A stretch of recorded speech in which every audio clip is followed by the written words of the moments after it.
Hello, everyone, and welcome to another episode of Winner Winner, a PUBG podcast where we bring you reviews on the latest content, go in deep with our opinions on sweeping changes, and provide strategies we think might help take your play to the next level. We're now in Season 3 of the show, but tonight we're recording with no cameras. We will have the show up on YouTube following the typical release. But before we dive in, if you like the show and want to support the work that goes into it, there's several ways that you can do so, and most of them don't cost a penny. So first of all, tell your friends, share the show, let everybody know that this is out there. Word of mouth goes a very long way. You can also subscribe to the show to never miss an episode. We have an RSS feed. We also have the YouTube channel. And while you're there, leave us a review if you can, whether it's stars, thumbs up, a comment, an actual live real review on iTunes goes a very long way. And we think Spotify will probably have a section for that soon, but they don't yet. But now that we're on YouTube in a much more meaningful way, feel free to hit the subscribe button there and make sure you turn on notifications by ringing the bell. Finally, if you want to support directly, aka financially, thank you to those of you that are already doing that. There is always a link to our Patreon in the description. Thank you so much for lending your ears while we plug these support options. Now we're getting back into some PUBG. Speaking of getting back into PUBG, I tend to take my breaks, come back fresh.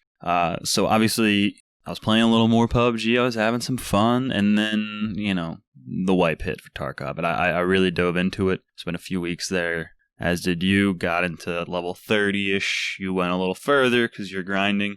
How have you been? Have you been playing a little more 50-50 these days? What's going on with you in PUBG right now? That's a great question. I actually have been probably more torn in the gaming world than I've been in a long time. I mean, I did play Tarkov heavy in the wipe, but when I heard that Sanhok was getting released and playing a bunch of ranked in the last season, I got really hyped for this season. So there was a point when I thought both patches were going to hit at the same time, and I was actually terrified for my gaming time, but they ended up being spread out a little bit, so that was awesome. But yeah, I've been playing a little bit of both. I've been playing primarily PUBG on stream, honestly, and been having a blast. I have yet to play in ranked mode in Season 8 just because of some personal life stuff and the stream schedule, but have jumped heavy into duos and been having a blast on the new map. Same. I think the new map is really fun, and if you're wondering what we're going to talk about tonight, it's going to be primarily about the revamped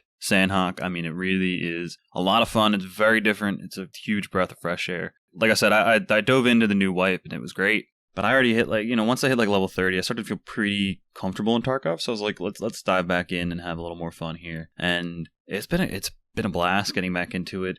Now that Tarkov is the game that I take super seriously and really care about my survival rating in and stuff, I just find myself having more fun, goofing off a little bit, getting back to that old school, just having fun with friends playing video games that I used to do with PUBG. That I feel like kind of gets lost a little bit along the way sometimes. And I think for me, it was just trying really hard to get up to the level of everyone else on PC when I made the switch from Xbox. That I stopped having so much fun on PUBG unless I was having a really good game. Winning was fun, the rest of it sucked. And now I can kind of shake off the losses a little better. So I've been having a blast. So when you've played Tarkov, and we've both played it, right? It's definitely more you have to survive to accomplish anything, which isn't necessarily the case in PUBG. Obviously you want to win a chicken dinner, but only one person or one squad wins. Whereas multiple people in Tarkov can win if everyone survives. It's just a different format, right? But when you came back from playing that, did you find that you were a little more focused on staying alive? And how did that affect your PUBG gameplay? I do not care about my life in PUBG anymore, actually. I will say it It helps when you actually do need to kind of make some choices between, do I have this fight near the blue or make my rotation? I think it's a little easier to be like, let's focus on getting in, and then we can turn around and punish these guys for taking too long. But by and large, because so much stock was put into my life and living in Tarkov, that when I switch over to a game where I just have to start the game over, no big deal, nothing really lost. I just have to go find another SLR again. I've found it to be kind of liberating to come back and worry about that, but I think there is a patience. While I don't have patience to care enough about winning every game or anything like that, you do get the kind of patience that comes from Tarkov where you'll hold that angle a little longer, or you'll know when to get quiet, when to kind of pop out. I think that idea of making every shot really count and otherwise not bothering, that has carried over, if that makes sense. Cool. Yeah. What about you? What do you find with that?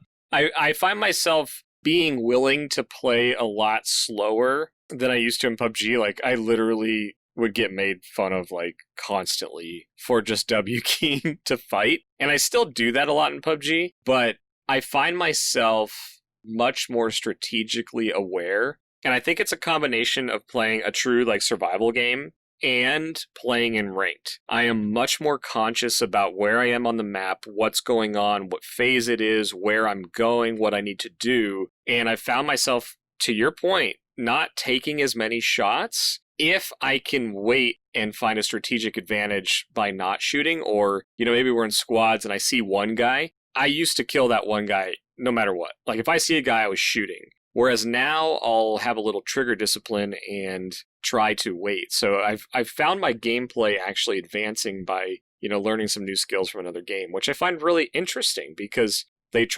some skills transfer really well. Some don't transfer well at all. Bushes don't make noise, for example. So I've been avoiding bushes unnecessarily. Yeah, no cheese grater bushes in right. PUBG, thank the Lord. It is funny. There are just certain things, right? Like you mentioned the trigger discipline, and I would say that was a big thing in Tarkov that I've been learning, but I think I've been learning that more from watching all these clips of Valorant trigger discipline, where you find a nice deep little corner. Not everyone tends to look. Maybe your top tier players do, but not when I'm playing Spike Rush in that game, which is their arcade mode. And being able to wait, and you see one guy and you want to shoot that one player, but you're like, their team's going to be coming. And so you let the first guy go, the second guy, the third guy, and then you're like, all right, now you unload and you kill all three with a headshot real quick. And to your point with ranked and the way that it makes you think a little bit differently about how you engage, it is pretty fun to, instead of picking off that one guy, wait for the team to start their whole rotation. And once they get into that field, now all bets are off. Now they're dead. I think it's definitely a matter of choosing your engagements, whether it's PUBG, Tarkov, or Valorant. Any shooter, you got to really think about, when do I engage? Just because you saw them doesn't mean they've seen you, and doesn't mean that you need to do anything either way. So before we dive into the rest, I mean, we've kind of, we've been having fun. In certain ways, we're taking PUBG less seriously, and in other ways, we've learned some serious tactics from our other games we've been playing that have helped bring that in. Another thing I would mention is just my overall focus on headshots between Tarkov and Valorant has really translated to me wanting to hit my headshots on sprays. I mean, obviously with a DMR or a bolt, you're always looking for the head, but I think sometimes it's easy to go center mass with an M4, and having the wherewithal to just go for the head because the other games punish so much for not doing so has been really interesting. Yeah, I find that my FPS journey, as it were, when I really dove into it 20 years ago, I started with Counter-Strike. So hearing you talk about Valorant and the trigger discipline you learn when you're playing it site A, site B kind of game, again, if you shoot the first guy that runs in and your team is down, or you're the only one defending that area, you can actually put your team at a big disadvantage because you give away all the intel and you let the other team rotate. But if you can have some discipline and they don't see you, you can make some crazy plays. So that's ingrained in my FPS knowledge from playing Counter-Strike for so many years. So it's really cool to hear that you're learning that same thing in Valorant. And it's cool to hear how that's transferring because, again, I've always been an upper chest headshot, kind of aimer, but I know how hard it is to move from and again, I didn't play a ton of Call of Duty until recently, And a lot of people that play Call of Duty are like, man, I aim for the stomach like all the time. Come That's on, all I if you care come about. if you come from a lot of console games, and sorry to cut you off there, but if you come from a lot of console games, you're aiming, and I'm not saying you're not aiming, but like there's a point where you got close enough, and you got the stickiness that you needed, and that stickiness wasn't concerned about headshots. If it was, it'd be kind of broken. The stickiness is just generally on the player, and it's just generally body mass, center mass, and so for years. You get by just seeing them first and shooting them first in any of these games, especially, I used to play a lot of hardcore in old CODs, so it's like basically one shot, one kill, doesn't matter where. It's just how fast can you see them, place your crosshair over them, and pull the trigger. That's it. So there is no such thing as trigger discipline. It's just how much can I pop off by just getting 1, 2, 3 in a row before they can all turn on me or something. So yeah, there wasn't a lot of that. I'm sure if you played some Search and Destroy, but most of my friends were not patient enough to play those, so we just played like domination and TDM, Yeah. Anyway, yeah, it is interesting to just learn these slower, more tactical games and then bring it to something that has made PUBG feel almost more arcade-like than I would have ever given it credit for when I came from like truly arcadey kind of games of, your PUBGs, your Titanfalls and those kind of console games that are amazing games, but when you play them on console, you just get a different set of tendencies. So moving on from just general, what we're bringing to the game now that we weren't before and stuff, I saw something pretty funny. There was a crazy clip of TSM Pro Michael. It should still be on the subreddit for a little while, but by the time this releases, we'll have just a link in there so you can see this clip. A Murado comes flying by over a hill, and he just pulls out his SLR. With 6 bullets, he kills 3 players. Just bang, bang, bang, bang, bang. They're all dead. And, there's no way that at least one of those people didn't go, I'm reporting this guy, if they didn't know that was a pro, right? If they don't have some sort of clout behind their name. But I did think it'd be funny if you just know you got outplayed and someone was just amazing. You could use the report function to just give someone a compliment. Dude, I love that. Like, you get a message on your screen when it happens, and it's just, you've been complimented, and it's instead of banned, So that's so funny because I saw that clip too. I didn't know you were going to bring that up, but that clip was absolutely insane because it wasn't that he just took like 5 shots and killed 3 people. It was that he came over the ridge as the Murado was coming up. So it's not like he was watching the Murado come in from the distance. It was like a split second, like, oh, Murado over the ridge, instantly aims over there, and then perfectly leads like 5 shots, kills 3 people. It was insane. Like, props to Michael. That was nuts. I mean, it was a testament to being a full-time job, for a couple of years. Right. But how sick would that be if, somebody watches the death cam and they're like, oh my gosh, that was an awesome shot. And then you just get like a little notification like so-and-so said GG, or like maybe there's a couple options, right? Like nice shot, GG.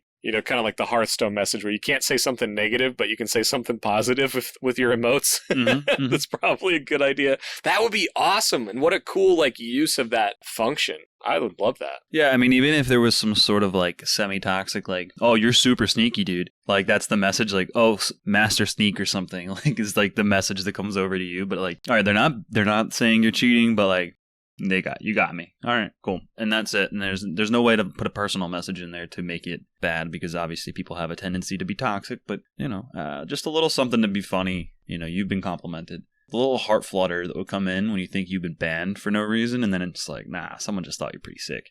And do you think that it would be good to allow the pop-up at any time? So, like, even if, like, you're still going in the game, do you think it could be, like, a non-intrusive enough pop-up? Because that would actually be really cool. I think about it from, like a streaming standpoint or content creation. I think it would be really cool to be, continuing that game and someone said GG or whatever, nice shot. I think adding some positive things for player-to-player interaction is probably good when we're really just trying to kill each other when we're out on the battleground. In my mind, it'd be, like, after you get back to the menu. Like, as you're going back, like, even if it was like say it was a ranked game, before you even learn if you like lost rank or gained rank after a game, you would get that message and be scared to death for a second, only to find out that it was like kind of funny. And maybe it's like a week-long thing, right? Like, maybe it's just like a test, right? And it's not like forever. So like, if you really hate the feature, or you can turn off the feature so you don't ever get them and see them, or you can like, you could see a log of them, but they wouldn't like pop up and scare you anymore or something. There could probably be plenty of ways to implement it. Something that could come up, where you just see like a little thing pop up that is really small. Great job. comes up from the player that you killed, moments before. It could be funny, but I kind of think it'd be hilarious to just see the ban screen, but you've just been complimented instead. I think that would be great. I mean, I love the idea. I think the meme side of it, of like the ban screen and all that, is really cool, but I don't know. I think you're onto something there. I think that would be a great... Again, like, how many times have you been killed and then you watch the death cam and you go, no way, dude, that was sick. And then you have no way to communicate with that person. Like there's nothing. I don't know. That would be awesome. Yeah, just a nice way to, some sort of a prop system, like props to you, dude. That was an incredible fight. Long drawn out, battle hard. Like there could be like a battle hard and there could be like a stealth one. You could have your general GG. And maybe like one other, standard kind of thing that someone could pick. But people are so quick to go to that ban menu. Why don't we give them a second to be like, do I need to report this guy for cheating or report him for being really good? Like, that guy's just got a good gaming chair. Legit. It could just be fun. And to have a list at the end of the year, like, or end of like a season and be like, man, I got reported for being awesome 20 times this season, Well, and what if you went into your replays and in the replay timeline, there's just like a little heart or something that said like, you got a GG right here. That would be cool. Mm-hmm. Oh, yeah. Like the timeline you're talking about? Yeah. Yeah. Yeah. And like, you could see like 1 minute later, this person just gave you a thumbs up, something. Right. I can see that. Yeah. And like those symbols actually could work really well. You could have like your standard thumbs up. You could have like a finger over mouth for like sneak, pound symbol. Like a guy giving you the pound. I don't know. Mm-hmm. We're getting too far into this. Well, I'll leave this up to Brian and his team to figure out how to fully implement it. I want them to troll people. Just code this really quick. But just go ahead and just slap this thing together. You can get it done by tomorrow, right? Yeah. Right. Anyway, we spent enough time catching up. I hope you guys are doing all right tonight. Let's get into Sanhok here. Yeah. I think the best news with the Sanhok update is Paradise was left untouched enough to remain Paradise. Yes. Right. All right. That's my home, man. I was so nervous because when they initially put the notes out, there was no mention of Paradise. Right? Like every other major section of the map was mentioned in the like test server notes, and I was like, oh my gosh, they got rid of it. Like they did to my beloved Mount Kresnik on Vikendi. I thought that was going to get Kresnicked in Paradise. I'm still mad about it. I just was... No, dude, I miss Kresnik. Just the town itself. It doesn't need to be up on a mountain, which I did like, but I just miss that as like a drop location. It was such a cool hot drop for me, but I just thought Paradise was going to be the same. Better than the Abbey. Yeah, I'm not a fan of Abbey, man. Never was. Like, I know we're going full tangent, but it's like not being able to jump out the window makes me never want to go there, because the main building, you have like 2 ways to get in and out, and if you get stuck in there, you can literally get blocked in, which is just not fun. So anyway, Paradise was pretty much untouched. You can still do almost everything you could before. I really don't notice any difference today. So I am happy. I want to think, Trigger, that it's because we had our love letter to Paradise in one of our previous episodes where we really talked about call-outs and everything. I think that is why it was, by and large, not changed. If there are changes, I'll leave it to our resident expert in Trigger here to let me know. I was going to say, I'll take credit for Paradise not getting changed, I guess. But you know what? They did change a couple things about it, and I really like the changes. And it's a couple things. There were some spots in Paradise that really didn't get used because they weren't really good for attacking or defending. And so the twins or the sisters, the 2 twin buildings on the south side, they had this room that it had like the cross-stitched wood pattern and then a bed, and it was really awkward. And they got rid of that. They opened the wall up. There's no bed there anymore, so you can vault in and out of it. It's no longer like a dead zone that you can't shoot through, which I think is really good. And then the other thing they did is they lowered all of the cliff faces on the corners of Paradise. So specifically the northwest corner, there was this massive cliff there that had a huge positional advantage over people that were still down in the courtyard. And now that hill is much smaller, and it used to be just one little spot that you could get up coming out of Paradise. Now there's about 3 different ways to get up there. So they reduced some of those crazy positional advantages, and then they also changed the cover. So you used to get up on what is called planters, which is the kind of stair-stepped garden right by twins. Mm-hmm. And there used to be these thick bushes there that you could almost hide in. and they've thinned that out and made it not so hard to spot people there, which I think is really good. So that's pretty much all of the changes that are really gameplay affecting. And the only other minor one I can think of is in the main building or the cross building, the bar area underneath the overlook is lowered. So you can't crouch and be hidden there anymore. It's lowered so that if you're crouched, you're still able to be shot at and spotted. But that's it, man. Everything else in Paradise, the layout, the buildings, where the loot is, it's all the same. Still got the elephant in the middle. And, landlords are back, man, taking checks all day. Yeah, thank you, Dave, and the rest of the team over there. We appreciate you for just leaving that one untouched. Yes. Unfortunately, or fortunately, depending on your opinions of some of these places, a lot of the locales were changed, some of them pretty drastically. So here's our little rest in peace to Bon, Docks, Mong Nai, Ruins, and Boot Camp. Now, they're not erased, not all of them, but Bon was actually erased, and I don't know if anyone's super worried about Bon being erased. Docks was replaced by the Getaway Party Zone, which I am convinced is really just a strip club. And Mong Nai was erased and replaced by the airfield, which allows us to, take to the skies and kind of rain death from above. I think we can we panzer people now from planes? Because of this? Yes, you can. The consequences of all these little small things comes into view. Yeah. I want to panzer someone from the sky. That sounds great. I know Grizz already did so, but I want to do it for myself. Yeah, I think interestingly, right, a lot of them got completely changed, and then some of them are just reworked. But you mentioned Bon and how no one probably misses it, and it's funny. The nostalgia of Bon is definitely real, because if you're out there and you haven't died in Bon because you fell off of that. The second story of it, I guess you would call it, or you just got caught in that death bowl. I think everybody has horror stories there. I don't think I had a game where I was like, man, if I didn't have the cover of Bon, I wouldn't have won that game. I just don't think that's happened. Yeah, I don't think anyone's ever won a game because of Bon, but they've definitely lost a game because of Bon. Yeah, so I think adding the playable area to Bon was really good, and it flattened out a bit, so it's no longer just this giant death bowl. So I don't know that anyone's going to miss Bon, but it was kind of neat in the sense that if it was there in the later circles, you used to be able to run through Bon, and it was usually not picked over. Mm-hmm. So you could probably pick up a med or two or a fresh vest, fresh helmet, because you could usually find stuff, because even if the bottom was looted, the top was rarely looted.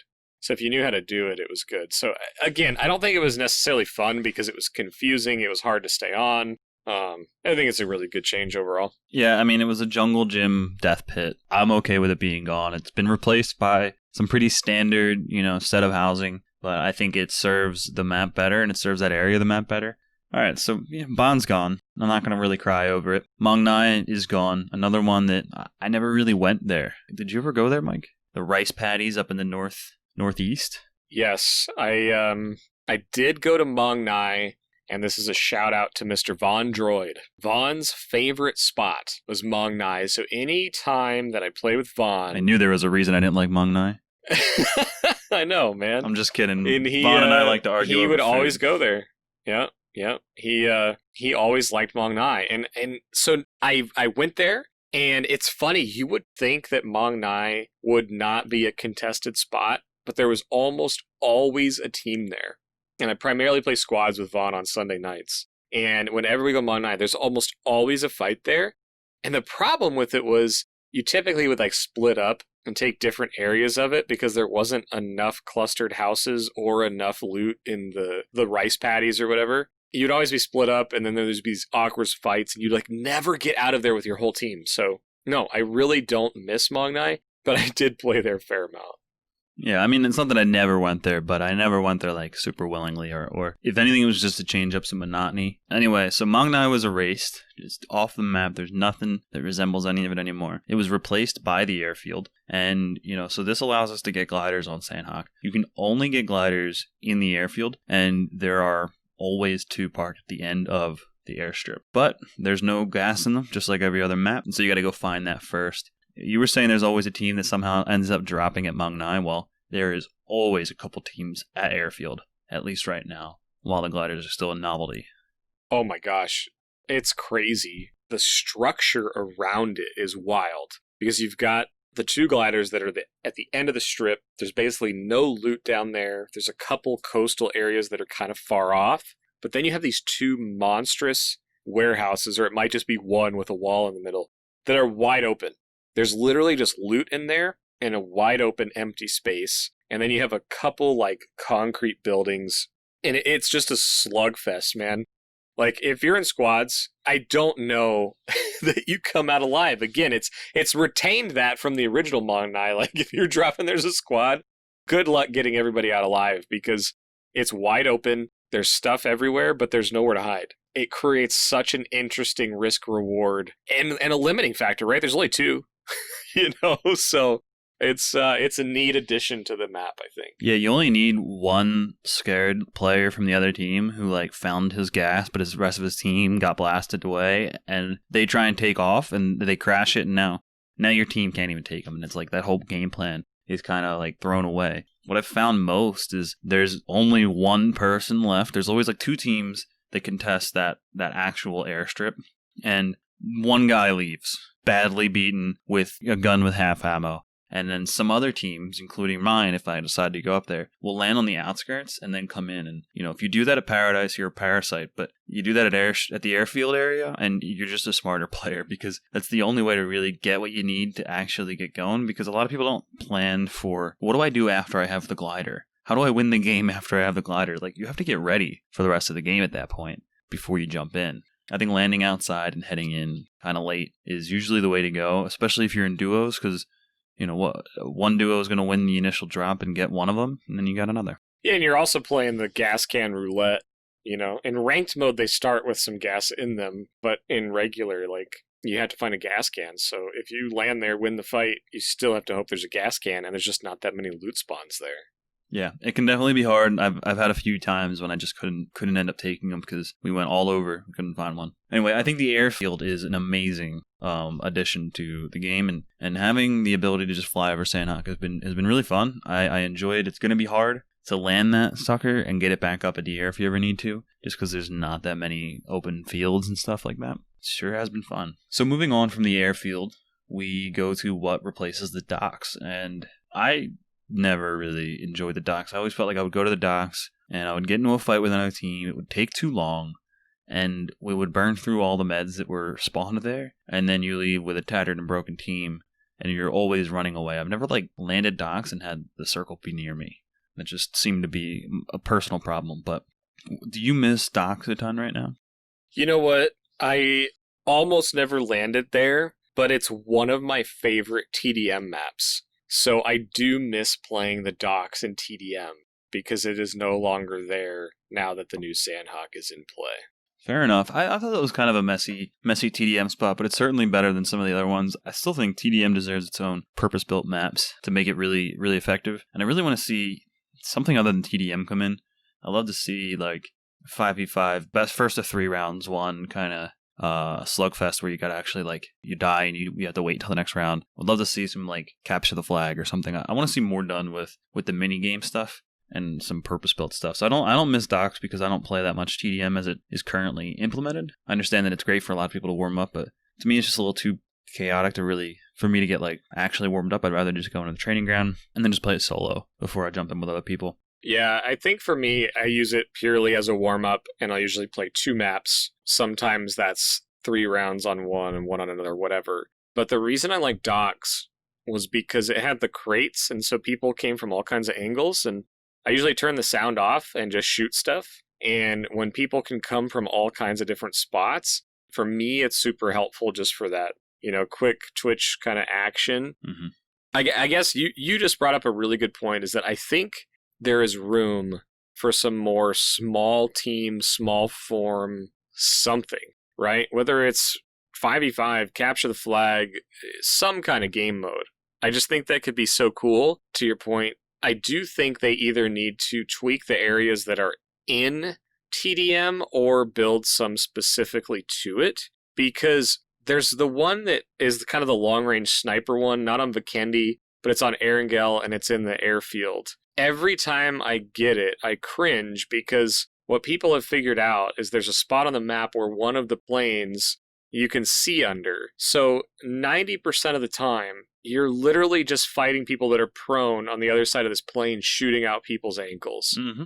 And I'm all about like teaching people how to prone and use it effectively. It's literally incentivizing a skill that you'll never use. Like, there's almost never a scenario where you're prone shooting under stuff. It does happen with vehicles from time to time, but more often than not, you're the one further away shooting at the vehicle, trying to like hit somebody who's knocked or something like that. Rarely are you prone shooting under the car.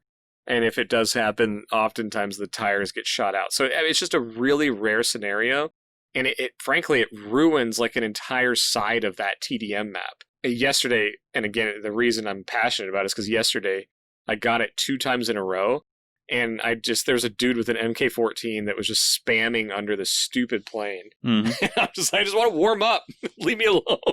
Yeah, and I'm with you too, where I don't keep the sound on at all because I mean that is the fast route to some tinnitus. But yeah, I just put on some music, turn the volume in the game off, and just focus on good sprays, quick reactions and stuff. But like I said, it just kind of feels snowbally. You're either holding a spot with your team and no one can approach you, or the other team's doing it. And I do think Paradise is pretty fun to have TDM in. But there are issues with, the middle being, a dead zone in that map too. So you end up having just the main building holding and stuff like that. But yeah, some of the maps, as fun as they would seem to be for TDM, like some of the map locations and stuff for TDM, they just end up not playing as well as a real 4v4 in an area would go or something. So like Airfield 4v4, first of 3 rounds or something could be maybe more fun if you spawn in like really good hard cover and then you have time to break out and you switch sides each time or something. So I would love to see a little bit more done other than TDM within the arcade mode that PUBG offers. Or even just lowering the number of people in TDM, because part of it is you can't really move around. You kind of spawn and you're kind of stuck in your area on most of the bigger maps, and you're forced to just kind of shoot from there. Whereas it might be kind of fun if it was less people and you could run around and actually try to strategically take stuff. I don't know. I agree, though. Small form, I think there's opportunity there for sure. So anyway, we can't talk about what they can do with the docks location and in terms of TDM anymore, but that is because it's gone. It's just see you later. It has been replaced now by the party zone. I really do think this is an improvement. There just wasn't enough loot a lot of the times, in my opinion, to like really justify that landing. But now there's a lot of neon and a lot of loot. You can land there, get loot really fast from like any of the spots you decide to sections in that area you decide to land in, and get something good enough to fight. And I just think it's been fun. Like, you can leave with really high tier loot for the whole team because there's just enough loot density there. And, I recommend that when you get to the strip club, and, you can call it the Black Cat Club, whatever. It's a strip club. I recommend you just drop your clothes when you get there, just to stick with the theme. But, I'm getting a little off point. Trigger, are you liking that spring break vibe? Have you had any fights like inside in the black lights? Have you danced on the bar yet? What's going on with your opinions on that area? Yeah, I dropped there a lot right when the map came out. I just wasn't quite used to the new footstep sounds. So I haven't really been back because I was struggling hard when we were dropping there and checking it out. I actually really like the kind of theme there. Some of the buildings on the outskirts, like it just seems really cool. Like you can jump from a lot of the roofs in that area. Inside it's kind of windy. You can kind of get lost in the building there. So, no, I haven't danced yet, but I think it's an area that I'll probably explore more because it seems to be a pretty hot drop spot, and I tend to lean towards those because while I love Paradise, it's been a little quiet recently, as people, I think, are mostly trying to figure out, they're trying to figure out Party Zone and they're trying to figure out Boot Camp. So, not a ton yet, but I do like the new theme down there, and I'm glad it's getting used. I'm glad people are dropping there because I don't think Doc's had a lot of love. Yeah, it's definitely given it a reason to go to that area of the map, and that was a problem with other spots, other areas of other maps as well. This has just been a really good example of taking something that seems underutilized and adding enough of an attraction to it. Aside from just like a cool place to fight, like it actually is like a fun place to look at. Like it's visually appealing. Like it is the spring break section of the town. Paradise is where us old farts go and have our fights, but then the youngins can go down to the spring break area. All right, so now that we talked about our spring break. Ruins and Cave look a lot different now, and they share a lot of the same visual aesthetic, but I don't think Cave really has had like any fundamental changes. It just looks very different when you're in there. At least that's what I saw peeking in. I haven't really bothered to go to Cave because I never really bothered to go to Cave. But Ruins is fundamentally different now. What are your thoughts about how drastically they changed it? Because I think Ruins was a spot that a lot of people really liked. I think back specifically to watching a lot of Learn streams. She would drop there all the time. Like, she just loved that chaotic area to fight in. And now that will never really happen again. It is so fundamentally different. What are your thoughts there? I love the aesthetic of the new Ruins. I do miss the layering of the old one. You could land on the roof. There was a middle tier. There was a tunnel under. Like, there was so many options to get in and out of Ruins. And while it was chaotic, you had a chance. And in this new version, I think there are similarly a bunch of different ways and routes you can go to get away and fight. I think the reason I don't like it right now is because I'm not very good at it and haven't explored it a whole lot. But it feels different because there's no verticality to it. It's all one level, and I think it's more on me than it is the actual area because I think it looks really cool. The problem with Ruins is you drop in and yeah, it looks really cool, but it's terrifying because you hear people all around you and you know they're on the same level as you. And that's kind of scary. Yeah, I don't know if I fully have learned to appreciate this yet or even really appreciate it kind of at all right now. I think so dropping in and from the air, I love it. Like you said, it just looks so good. I was so excited the first time I dropped in, but once I hit the ground, it kind of lost that luster. And I was expecting so much from it, and then I felt pretty segmented. I felt like running through it, there was a lot of little things that were giving me hiccups, almost like I'm running on actual rocks on the edge of Erangel or something. Like little things that were giving me hiccups, things I have to constantly be hopping through, like little tiny windows to hop through that aren't a doorway. They kind of felt like it was unnecessarily impeding my flow. And like you said, it's all kind of just yeah, you can isolate 1v1s, but it's all one level. And I really liked that you could be shot from, if you got inside, yeah, you might be a little bit safe, but someone could just swing out from the top layer and just shoot you. You could be fighting on that main outside layer and not really like the fight, climb up even higher and get another angle. Those kind of mind games I really enjoyed when I played Old Ruins. So I think I do miss the Old Ruins. I think I would have rather that stayed pretty much the same, but been given terrain changes around it so that it wasn't so hard to leave. And I think that is the biggest reason for the change is you could finish that up and then get sniped from any number of areas because leaving there was going through just this open kind of rice paddy, water-filled area that was very flat and hard to get out of. So I think I understand why they made some of the changes, but I think they changed maybe a little more than I would have asked for. Yeah, and I guess I'm just trying to think about it from is it fun or not? I think the hot drop or the early drop fun factor has been removed from Ruins. However, whenever Ruins was there in the mid-game or the late game and you were forced to rotate through it on the old version, it was brutal for the exact reason you just outlined. There was so much room, so much water, so much openness that you couldn't get through it. And now on the new version, the playable terrain, no matter what time it is on the map, oh my gosh, it's great. There's nothing you can run through it. You're no longer standing out in the middle of a water or a field and people that have cliffs looking down on you, so I think from a playable terrain all throughout the game, it's much better. I do think that the early game potential to it is much lower. You'll probably have a team or two there, but it's not going to be, again, I watched a lot of Learn as well, and they would land there with 10 teams and it was chaos. Those days are gone, but I do think that they made that part of the map much more playable and fun for the rest of the game.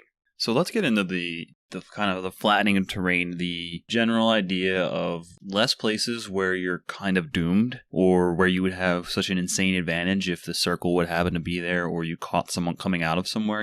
We just talked about how Ruins is one of those places where a lot of loot, you can come out pretty well kitted, but you leave and there were several places where you would find yourself getting caught by a team that landed a little soft nearby and then came over to punish you. And yep. Another one that especially when it came to competition, watching the pros play, you would watch the mountain above Camp Alpha, and that mountain was brutal. I mean, probably the highest point of the map, and the sheer cliffs, if you were stuck up there, you're stuck, and if you were stuck below, like you had to try and get around. And like, how many times would you personally die in that situation? But then in that competition mode where you have so many more teams vying for such a small area at the end of a game, the pros, you would watch pros that are amazing just get completely screwed by that area of the map in the circle, keeping them out of playing further. And again, I have to come back to, I think they did a tremendous job with this, because while the cliffs were really cool if you had the advantageous position, it was not fun on the other side of it, because oftentimes you didn't have anywhere to go. You didn't have a choice.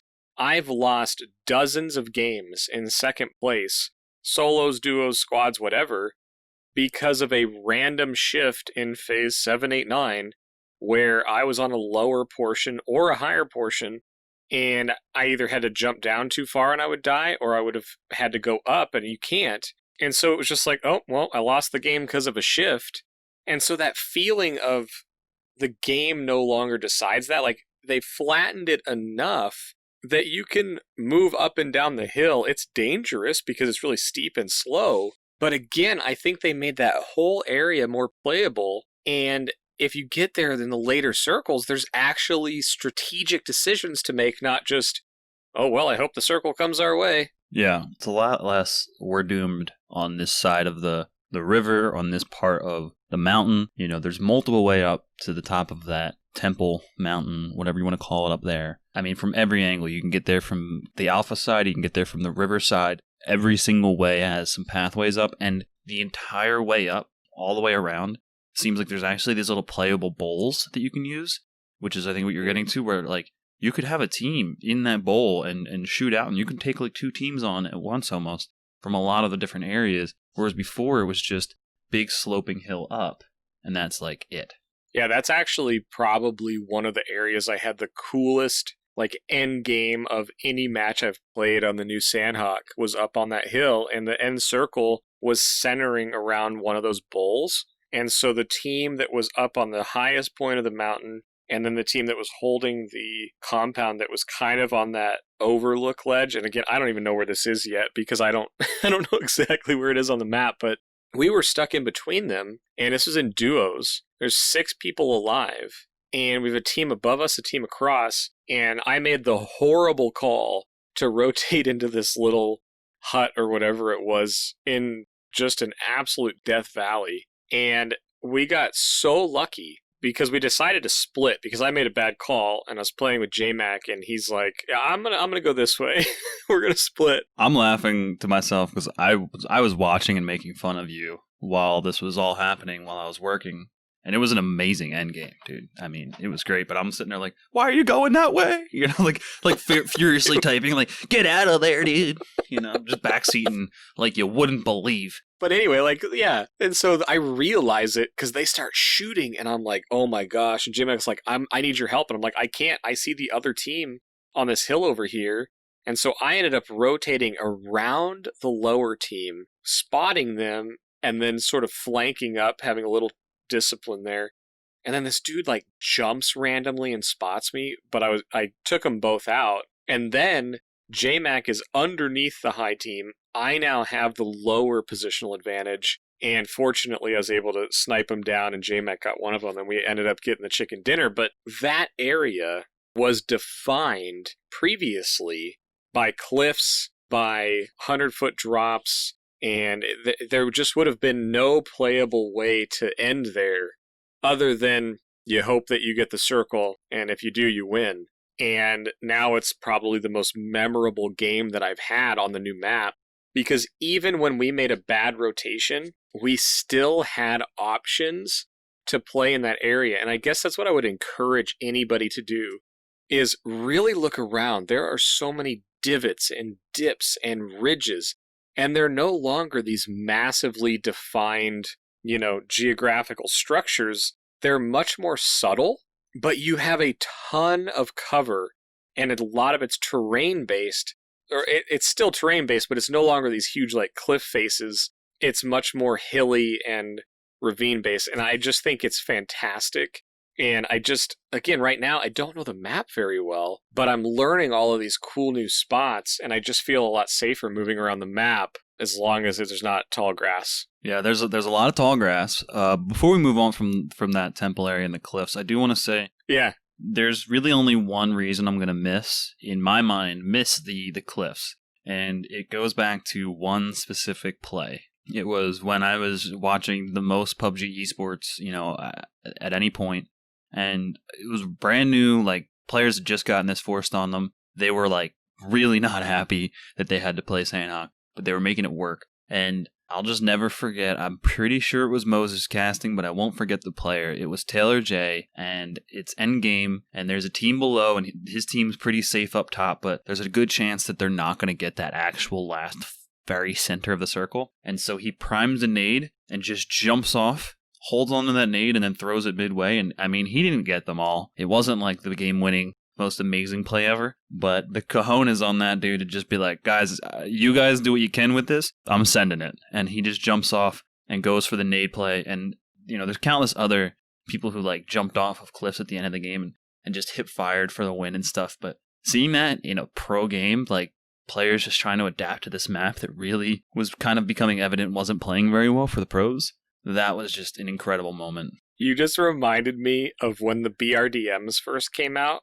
Oh, do you remember what happened now with I remember. us? Yeah, now I remember. Yeah. I remember we were up in that same area. We called BRDM in, and we're kind of navigating the cliff face, and we got to a spot where BRDM couldn't go uphill, still can't very well. And we got to a spot where the only option was to go down, and I jump out, and I'm just committed to now we're on foot. And Kev's like, I got this. Yeah, I got this. I'm going to take it over, hop in. And I was like, you can do that yourself. And so, I mean, the drop is only like maybe 15 feet in this spot. It wasn't but a it's big still one. a drop. And Kev goes over the cliff and it like just nosedives. And the BRDM explodes. It lands on its back like a lobster or like a turtle on the back of its shell. But instead of just kind of sitting there and not being able to do anything, it just straight up exploded. I was out of the game. But it ejected you. I'm pretty sure you survived. Did it? I think you ejected, like somehow. That thing like, exploded on me out. so many times for no good reason that maybe I'm just like, mixing things up. But all I remember is you were like, I think I'm good. And I was like, I got this, and it was like that standard, like drunk idiot. It's like, I can do this. And then they just demonstrate how they can't, As soon as you brought it up, I was like, oh yeah, that was a time when I was an idiot. Yeah. I'm really good at watching Trigger stream and capturing all of his mistakes for everyone to laugh at. True. It's true.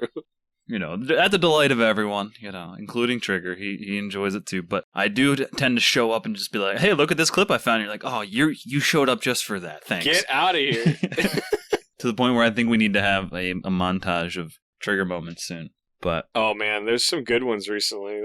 You've been on your game recently, man. Yeah, you've been making the last hour or two of work pretty good while I finish up some solo stuff, some writing gig stuff. But yeah, so all right, so the cliffs are a lot better now, but there are some other changes, some that are like kind of map wide that have changed. Let's do one bad and one good. So I think the bad is that the foliage seems so much more pronounced. It's kind of like Erangel when it got remastered, where it's just too much. But instead of kind of listening to anybody about it, they're just leaving it in for now.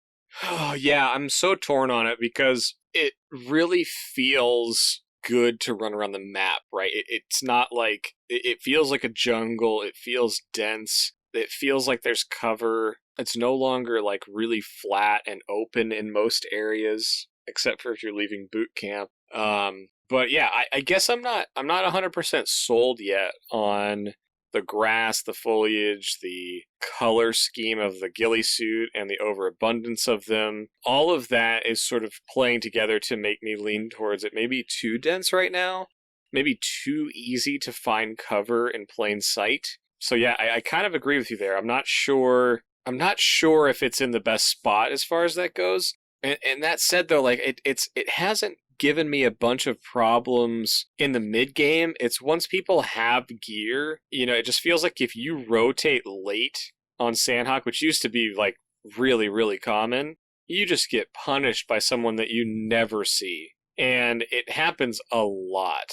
And as a solo player, it's kind of a struggle. I'm all about doing whatever it takes to win a game, but not being able to see your enemy when they're literally prone 10 feet in front of you and they're not wearing a ghillie suit, they're just in their normal clothing, is super challenging.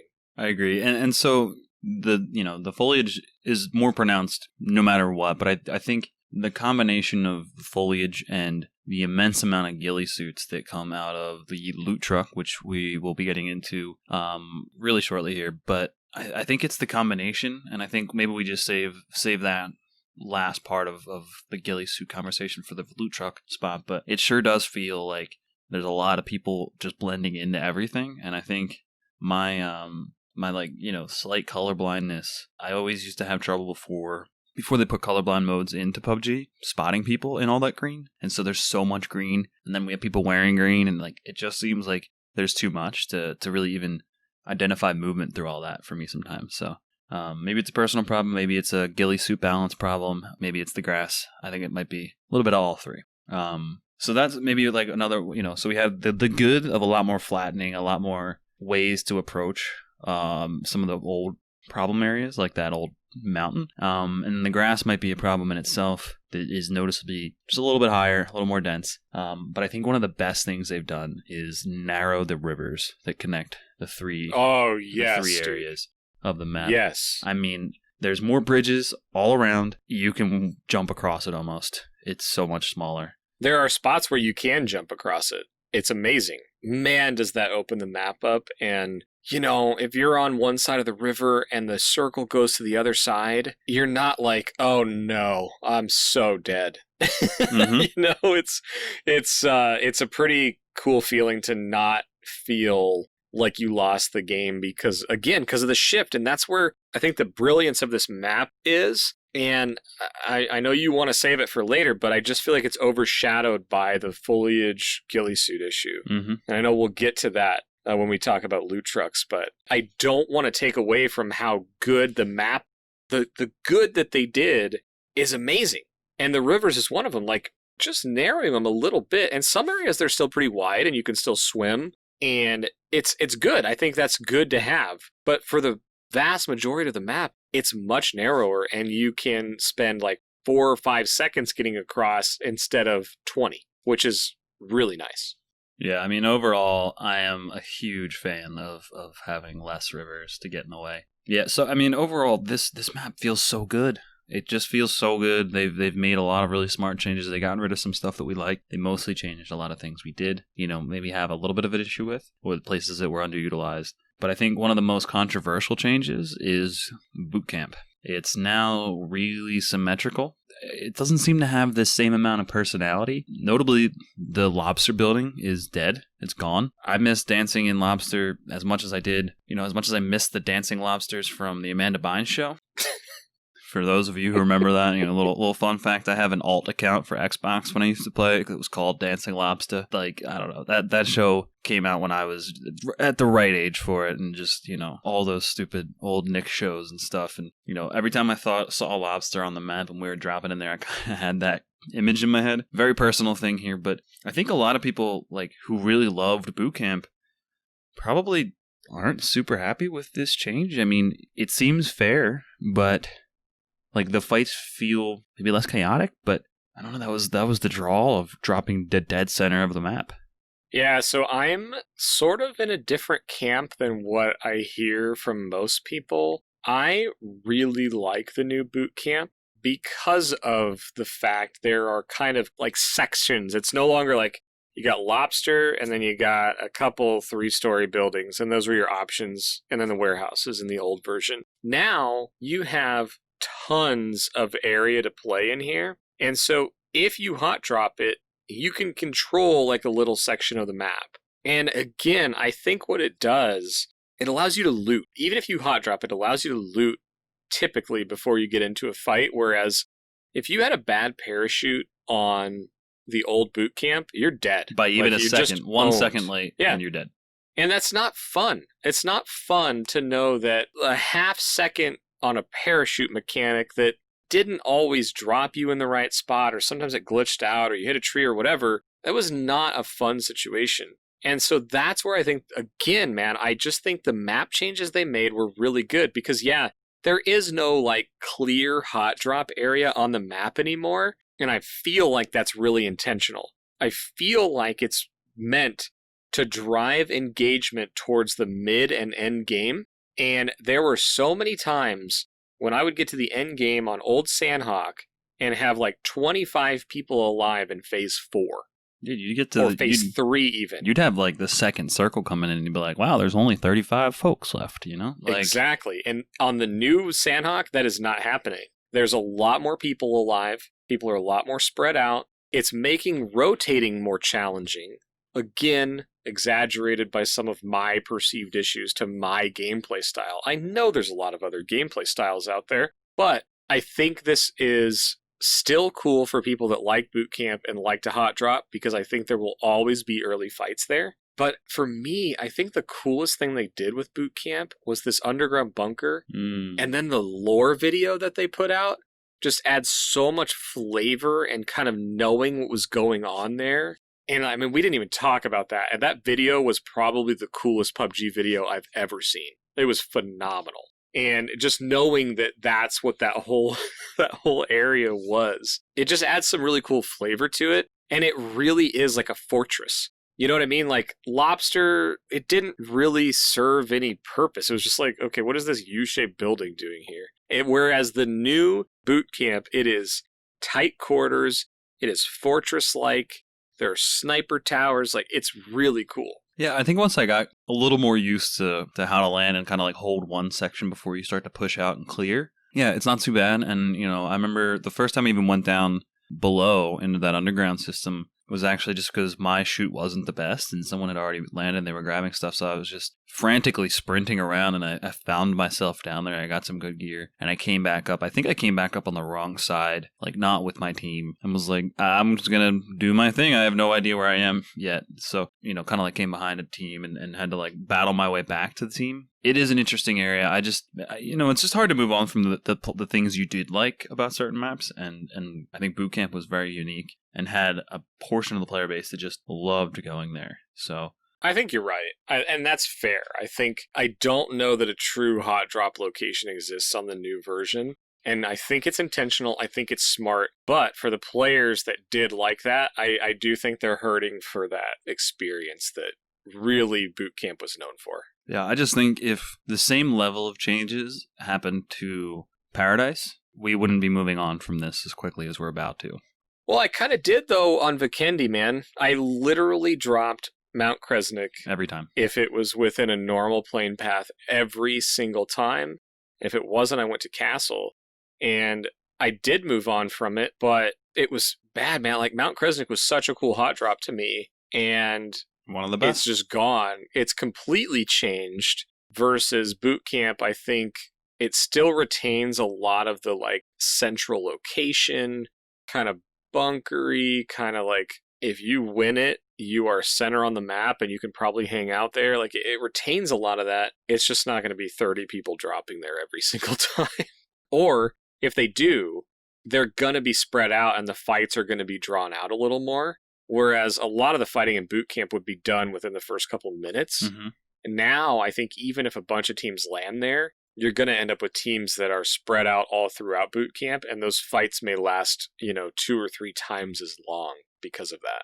It does feel like people just keep on coming when you land there. Like getting out of Boot Camp it feels even harder than it was before. I think no matter what, it was always kind of a hard place to leave from because there wasn't a ton of tree cover and stuff to get you out of there. I don't know if it's better or worse. I feel like it might be a little bit rougher to leave, and I think people are not as afraid to push in to Boot Camp later into a game either. So, yeah. Do you feel the same way? Do you feel like it's a spot where you might end up stuck in Boot Camp for a very long time? I think if you drop there initially, you could end up stuck there, and it's a bunch of factors. There's probably another team or multiple teams there. Loot trucks drive by there all the time because it's in the center of the map. So you got people chasing those there. It's with the flattening of the map, it's a really good rotational spot. And I think in the mid game, it's a common place to go check, where if you're under looted, you can basically guarantee that you can go to Boot Camp and find some gear. So again, I just think it's intentional, but it does change and affect a certain play style. And if your play style was hot dropping at Boot Camp, your game's going to feel so much different And I feel for that. It just wasn't the way I played the map. But the people that were playing that way, I get it, man. It's a totally different game now. Because yes, it's hard to get out. For crying out loud, it's like a mile of flatland on one side. Mm-hmm. You Yeah, know, it can't really go that way. Yeah. You got to rotate out of there for sure. But it fits the theme, which is cool, right? You know why it was that way, right? That was the bunker. That was the guy in the basement controlling the blue zone with a team protecting him. So if somebody wanted to come in there and go after them, they had to cross like a mile of open field. It's cool thematically. Imagine if we got our first scav boss there. Sorry, we're bringing Tarkov in, but just imagine if we got our first scav boss at boot camp. They only showed up halfway through the game or something. The Hambino bot is sitting in the middle of boot camp. God, dude, I don't need... Hambino already has some aimbot going on. We don't need an actual Hambino bot. Come on. Dude, I would love an event or something where they modeled bots after popular players. You know, like you had the Choco bot, the Ham bot, the Ibiza bot, the Wacky Jacky bot. Like anybody, like it would be because I'm guessing they have like the statistics on accuracy, guns used, all that kind of stuff. It would be so cool that if you went to like certain spots that are, you know, known for those streamers or YouTubers or whatever, that you may run into some just like juiced out bot that's going to murder you. Yeah, I would love to have that whole thing like cast by Moses, just calling you nerds every time you die. You know? Nerd. You know, just you die to the Choco bot and it's like, ha, nerd. You know? That could be pretty fun. They could name them that way too. The Hambot, Chocobot, Ibot. Abizabot. Abitha. Ibizabot. See? Fits. All right, so we do want to talk about the loot truck to wrap things up, but we have one last location, and we saved the best for last, in my opinion, and that is the quarry. The quarry has gone under significant renovations. Talk us through a little bit about what has changed. This is probably the coolest section of the map that first of all, I thought it was going to become a hot drop because of how cool it is. But I think it's going to take some time for that to develop. But I do think it's going to get more action. But it retains the same shape, location, and concept of being like a dugout quarry, right? Rock quarry. What they did, though, is instead of having these like little mounds with boxes and stuff on them, it's now like a tiered, like a 3-tiered effect. So it's almost like a giant 3-story building. Dug into the ground. Or set of buildings just dug into the ground, but with rope ladders that go in between them in certain spots. So it's no longer you get caught in the bowl and you're just a sitting duck. You can now be on the ground, the second level or the third level, and move in between those with bridges and whatnot. So it creates so many like strategic options, which again is why I think people aren't there, because communications in that area haven't developed yet, I don't think. And as ranked goes on, and as who knows if we'll see this in the pro circuit or not, but as ranked moves forward, like there'll probably be call outs that get learned. And right now, I don't think those exist because there's so much going on there, but there's tons of cover. You can drop between the levels without taking any damage or much damage. And it just opens up so many options to play in this area that, man, again, I didn't even realize this before we started talking tonight, but I'm just going to keep saying playable area. Mm-hmm. Quarry, late game, used to be like, oh my gosh, I have to run through Quarry, I'm so dead. And it's not that way anymore. You can run through it, and here we go. Well, you can run through it. You can stay up on that top level and not lose the ability to fight back from an even kind of playing field by sticking to the bridges. Rocks. No, I mean you can just go bridge to bridge and get across. I think it's a great spot. But there's cover up there too. Mm-hmm. Yeah. Oh yeah. I mean, just overall, like way more playable. There's more loot by just the way they've adjusted things. So you can land there and get like pretty well kitted out, especially for like a duo, right? It's just been a lot of fun to go there and see what's going on, and it's not a bad place. Even if you don't want to land exactly there. It's not a bad place to go there now. And this kind of brings us to our last discussion point of the night, the loot truck. The loot truck is constantly passing by the quarry and through the quarry on those roads. Yep. So let's get into the loot truck, and specifically like the abundance of loot trucks. Like, what are these things with the cow tipper things from like trains, and like this just giant black box of death and loot, that's just kind of like rolling through town. Like, what is up with these things, and why are there so many? Yeah, man. I love the concept, right? It's, so if you haven't jumped back in, basically the concept is there's up to 8 of these roaming the streets, and they're literally these just like armored up cow tippers, a great way to describe it, but these massive black vehicles that they just continuously drive. They take a tremendous amount of ammo to blow up. You can light them on fire. You can put spike strips down to slow them for a little while. But basically, when you blow them up, and in the process of blowing up, they will shoot crates out the back. They'll come flying off. And then if you manage to destroy it, there's tons of loot inside of it. Typically ghillie suits, level 3 armor and helmets, ammo, and then some unique fully kitted guns that belong to the lore for the team that kind of wrecked boot camp or wrecked this whole scenario that's going on. And I highly recommend you watch that lore video. But that's what the loot trucks are. So they're bullet sponges, but they offer tremendous loot if you are able to destroy them. And there's a bunch of them. So there's up to 8 on a map. Yeah, I mean, actually, like just tonight, our buddy Joe Cool got featured by the PUBG Twitter, or the PUBG US Twitter. I'm not sure which, but he got featured for his method of making sure that his team could take down the loot truck on their own. Because sometimes there is an issue where you and your team just fire out, 2 clips each, 2 mags. Oh my God, someone's gonna kill me for that one. 2 mags each into a full team of 4. Just nailing this thing with 80 bullets each, and it doesn't blow up. And then it runs away, and it goes to the team down the road, and they just fire a few more, and it just blows up. And now they have the tier 3 gear, and you're just left feeling like an idiot. So what Joe did was he actually got 2 spike strips and put them in various parts of the road. And the spike strips actually just stopped the thing for like a good 5 seconds. And so he was able to pump a lot of bullets in there. And then it went down the next. He's like, "Hey, Gab, it's down the road, It's going to stop again." And it stopped again, and they were going to blow it up. So, he got featured. Shout out to Joe. He is a new PUBG partner along with some of our other friends like Viking Princess, and I don't want to leave out anyone else. Noob Salad. Mike, take it away on naming friends who got partner. But we got a lot of friends who got partner, and, it's just happy to see that. So he got featured in there for his smart way of dealing with these loot trucks. Yeah, that's awesome. And I'm just going to come back to, I think, my overall thoughts on New Sanhok.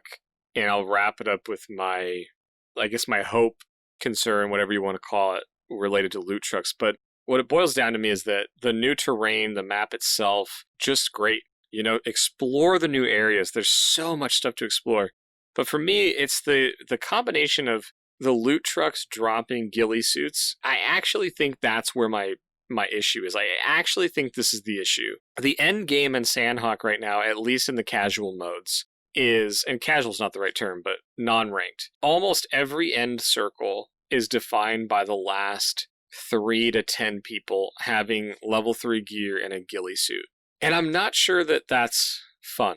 It's definitely not fun. I'll define that for you. It is not fun when every single person has it, and combined with this foliage. I remember I lost a game where I had 7, 8 kills, and whoever I was with had another handful at least. We were probably leading that lobby, and I mean we were running through the top 20, and we had to fight one last team, and I died because someone pointed out there was a guy on a rock, but there's a bush next to that rock, and he was with a ghillie hiding there. I didn't see him until the very last shot came through, and he's peeking out the whole time. And just way too many cases of that, and people can prone with these things, they can hide in those bushes, and they're completely unseen, and they're just so easy to get, Yeah, and that's kind of where it comes from. Those, like, I do think being stealthy and finding unique ways to hide in a game where the walls literally push you closer and closer together, I think that is fun. But I don't think it's unique, and that's what's ruining it for me right now, is that if you're approaching the end game and you don't have a ghillie suit, you're feeling like you're at a disadvantage right now.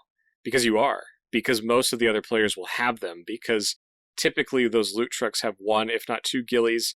And the crates that they spit out the back have, potentially 3 or 4 of them. And then you have ghillies dropping in the air crates. So it's like, it's just too much. And I think the ghillie suits used to be this like, man, you got a ghillie that's awesome. And you may see one other guy with a ghillie in the entire game. Or on Vikendi, you may see one snow ghillie, potentially two. They're just much more rare. And having the end game be defined by that right now, I don't want to feel like I have to go to a loot truck or an airdrop, because if I don't have a ghillie suit, I'm at a disadvantage. That's never been the case in any other map where the ghillie suit was that big of an advantage. But right now, with the color scheme, with the way so that the green. grass is in a lot of it, it's so powerful that I think it's sort of cheapening the end game of Sanhok. And I don't think that's the intended effect. I think maybe the goal there was to, let people experiment with this and hide in plain sight and that kind of thing, which is kind of fun when you're the one doing it. But as you play more and more, even if you like a stealthier playstyle, getting killed by someone who is completely invisible to you and you really never had a chance is just hard to get behind for me. And again, I know that my playstyle is much more mobile, and there's a lot of people that play a much more stealth game. But even those players, if they get a bad shift or they have to rotate, running over someone who's completely invisible because of the grass, and I say completely, but there's spots virtually where invisible, yeah. You're virtually invisible, and I don't think that long term that's going to be fun or a good change. So really for me, what it boils down to is I think if they removed the ghillie suit from the loot truck crates that spit out and the loot truck itself and left them in airdrops, I think that would add a really good risk reward to airdrops that doesn't really exist right now with loot trucks in the map. And I think that may really make you feel good about having a ghillie suit if you do get one, but not that you're going to run into, a whole team of ghillie suits with 20 alive. It kind of reminds me of original Vikendi with the loot cave. And it literally became like, if you're not going to the loot cave, you're playing the map wrong. And it just made it like you have to do this in order to win. And that's not cool, because now, all right, I really want to go to the new, spring break area down at the southeast of the map, but we also got to make sure we find ourselves a loot truck or it's not worth. We're not going to be able to do anything. Yeah. And this isn't going to be a problem for ranked at all. I did want to talk about that too, that I haven't played the new Sanhok on ranked yet, and I'm wondering if it plays amazing because of the lack of ghillie suits. The only time I've seen people really bringing up Sanhok is that they just don't want that or Vikendi in ranked because they just like Miramar and Erangel for the ranked.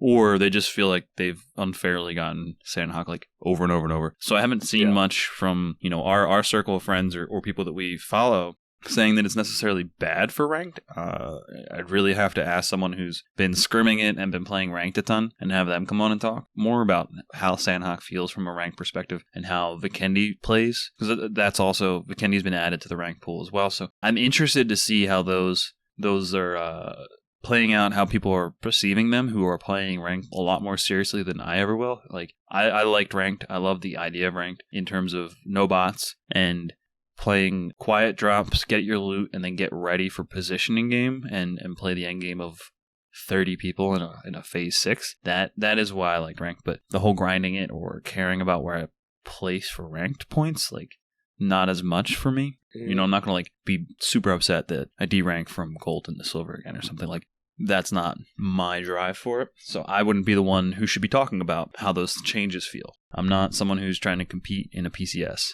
I'd love to let that play out maybe another week or two and then bring someone on who's been like absolutely grinding ranked or someone who's even in the pro scene. That'd be really cool. But I think from a public game kind of perspective, the ghillie suits are just so dominant because of the loot truck. And it does feel pretty crappy to have to, you never want to like have an excuse for a loss. Or you at least shouldn't want to have an excuse, like, oh, he was using this or he had this, but it's certainly easy to throw out, oh, he just had a ghillie and I couldn't see him. Like, sorry, GG, So I'm not a fan of the abundance of ghillie suits, but otherwise, this map is really fun. I think maybe consider the density of the grass and then just limit the ghillie suits, and then we have a pretty damn good map. I agree, and I think as we get more used to the changes, we may even think that the foliage is fine or the grass is fine. I'm open to the thought that it may be maybe my inexperience on the map just a couple weeks in, it sure does feel like there's some strategies that are starting to develop already around ghillie suits. And like, I don't even mind the level 3 gear being overabundant from the loot trucks, because you have to make a lot of noise to destroy those things.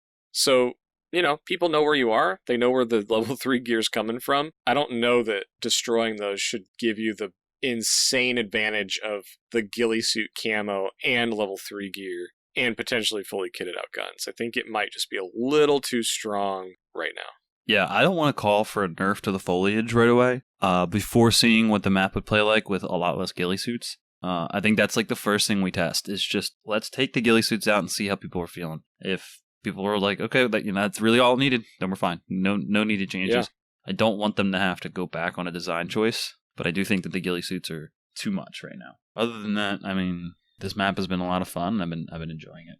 So the very last thing that we're going to bring up on this episode, try and get into ranked, maybe with a more serious discussion with perhaps a more serious player in a future episode. But there's one change that happened, and that is that now you can have gas cans and take them and just spray that fuel all over the ground and then shoot it to light it on fire.